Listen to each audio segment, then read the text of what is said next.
ಮಲಬದ್ಧತೆ ಸಂಪೂರ್ಣ ನಿವಾರಣೆಯಾಗಲು ಏನು ಮಾಡಬೇಕು? ಆಪ್ಷನ್ಸ್: ಎ ಹೆಚ್ಚು ವಾಕ್ ಮಾಡಬೇಕು, ಬಿ ಬಿಸಿ ನೀರು ಕುಡಿಯಬೇಕು, ಸಿ ಸ್ವಲ್ಪ ಊಟ ಮಾಡಬೇಕು, ಡಿ ಬಾಳೆಹಣ್ಣು ತಿನ್ನಬೇಕು.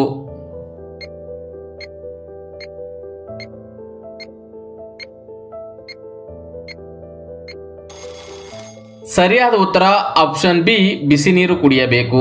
ವೀಕ್ಷಕರೇ, ಪ್ರತಿದಿನ ಖಾಲಿ ಬಟ್ಟೆಯಲ್ಲಿ ಬ್ರಷ್ ಕೂಡ ಮಾಡದೆ ಬಿಸಿ ನೀರು ಕುಡಿದರೆ ಅನೇಕ ಲಾಭಗಳನ್ನು ನೀವು ಪಡೆಯಬಹುದು. ಹಾಗೆ ಮಲಬದ್ಧತೆಯು ಕೂಡ ನಿವಾರಣೆಯಾಗುತ್ತದೆ. ತಲೆ ಕೆಳಗಾಗಿ ಹಾರಬಲ್ಲ ಏಕೈಕ ಪಕ್ಷಿ ಯಾವುದು? ಆಪ್ಷನ್ಸ್: ಎ ಗುಬ್ಬಚ್ಚಿ, ಬಿ ಕೋಗಿಲೆ, ಸಿ ಪಾರಿವಾಳ, ಡಿ ಹಮ್ಮಿಂಗ್ ಬರ್ಡ್.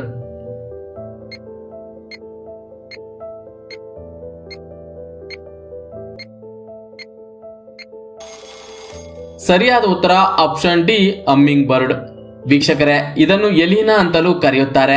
ಇದು ಪ್ರಪಂಚದಲ್ಲೇ ಅತ್ಯಂತ ಚಿಕ್ಕ ಪಕ್ಷಿಯಾಗಿದ್ದು ತಲೆ ಕೆಳಗಾಗಿ ಹಾಗೂ ಹಿಂದಕ್ಕೆ ಹಾರಬಲ್ಲ ಏಕೈಕ ಪಕ್ಷಿಯಾಗಿದೆ ಮತ್ತು ಇದರ ಒಂದು ನಿಮಿಷದ ಹೃದಯದ ಬಡಿತ 1200ಕ್ಕೂ ಹೆಚ್ಚು ಸಾರಿ ವೇಗವಾಗಿ ಬಡಿದುಕೊಳ್ಳುತ್ತದೆ. ಒಬ್ಬ ಮನುಷ್ಯ ಎಷ್ಟು ದಿನಗಳವರೆಗೆ ಮಲಗದೇ ಇದ್ದರೆ ಸಾಯಬಹುದು? ಆಪ್ಷನ್ಸ್: ಎ 2 ರಿಂದ 3, ಬಿ 4 ರಿಂದ 6, ಸಿ 7 ರಿಂದ 9, ಡಿ 10 ರಿಂದ 12.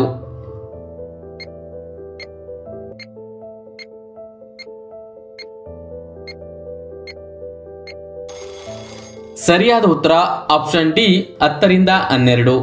ವೀಕ್ಷಕರೇ, ಒಬ್ಬ ವ್ಯಕ್ತಿಯು 10 ರಿಂದ 12 ದಿನಗಳವರೆಗೆ ಮಲಗುತ್ತಿದ್ದರೆ ಅವನು ಸಾಯುವ ಸಾಧ್ಯತೆ ಇದೆ ಎಂದು ಅನೇಕ ಅಧ್ಯಯನಗಳು ತಿಳಿಸಿವೆ. ನಿದ್ರೆಯ ವಿಷಯದಲ್ಲಿ ನೀವು ಸರಿಯಾದ ಕಾಳಜಿ ವಹಿಸಬೇಕು, ಇಲ್ಲವಾದಲ್ಲಿ ಆರೋಗ್ಯಕ್ಕೆ ಹಾನಿ ಆಗುವ ಸಾಧ್ಯತೆಗಳು ಹೆಚ್ಚು ಎಂದು ತಜ್ಞರು ಎಚ್ಚರಿಸಿದ್ದಾರೆ. ಯಾರಿಗೆ ಎಷ್ಟು ಗಂಟೆಗಳ ನಿದ್ದೆ ಬೇಕು ಎಂದು ನಾವೀಗ ನೋಡೋಣ. ವಯಸ್ಕರಿಗೆ 8 ಅಥವಾ 7 ಗಂಟೆಗಳ ನಿದ್ದೆ ಸಾಕು. ವಯಸ್ಸಾದವರಿಗೆ 8 ರಿಂದ 9 ಗಂಟೆಗಳ ನಿದ್ದೆ ಅಗತ್ಯವಿದೆ. ಯುವಕರಿಗೆ 8 ರಿಂದ 9 ಗಂಟೆಗಳ ನಿದ್ರೆ ಅಗತ್ಯವಿದೆ. ಮಕ್ಕಳಿಗೆ 10 ಗಂಟೆಗಳ ನಿದ್ದೆ ಅವಶ್ಯಕ.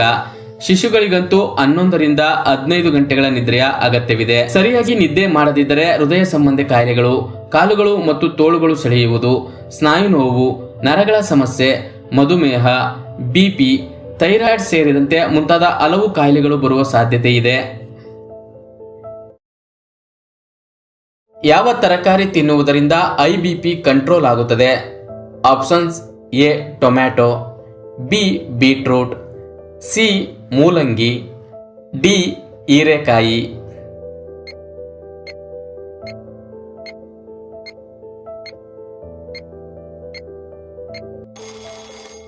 ಸರಿಯಾದ ಉತ್ತರ ಆಪ್ಷನ್ ಬಿ, ಬೀಟ್ರೂಟ್. ಸಕ್ಕರೆ ಕಾಯಿಲೆ ಜಾಸ್ತಿ ಆದ್ರೆ ದೇಹದ ಯಾವ ಅಂಗವನ್ನು ಕಳೆದುಕೊಳ್ಳುತ್ತಾರೆ? ಆಪ್ಷನ್ಸ್: ಎ ಕಣ್ಣುಗಳು, ಬಿ ಕಿಡ್ನಿ, ಸಿ ಪಾದಗಳು, ಡಿ ಮೇಲಿನ ಎಲ್ಲವೂ.